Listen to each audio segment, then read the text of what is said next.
경찰 치안감 인사를 둘러싸고 국기문란이라는 표현을 쓰셨습니다. 저 깜짝 놀랐습니다.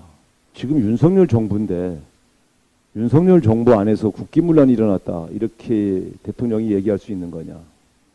그 이후에 이 치안감 인사를 둘러싼 진실은 아직도 밝히지 않고 있습니다.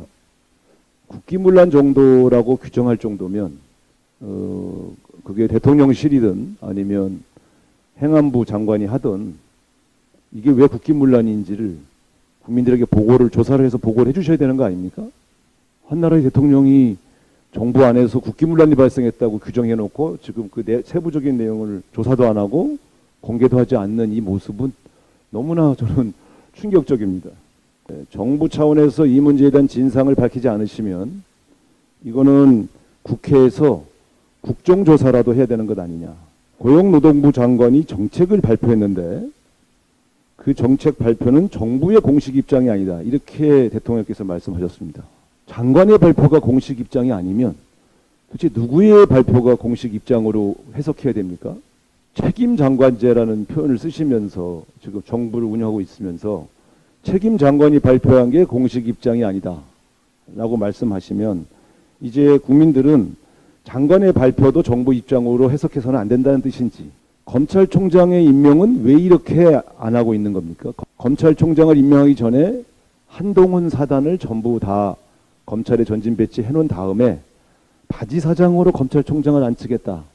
왜 검찰총장을 임명하지 않는지, 이 문제에 대해서 납득할 만한 해명이 필요하다.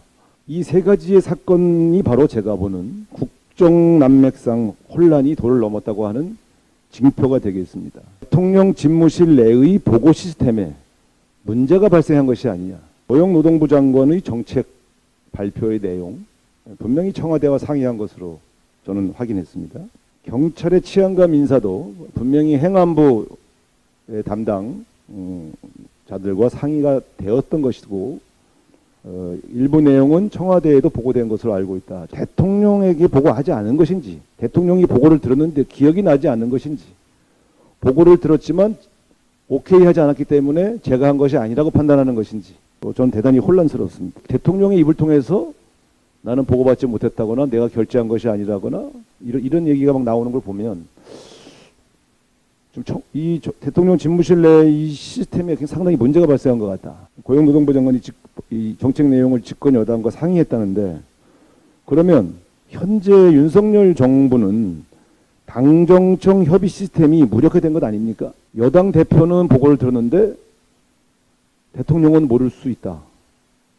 이런 시스템이 도대체 어디 있습니까?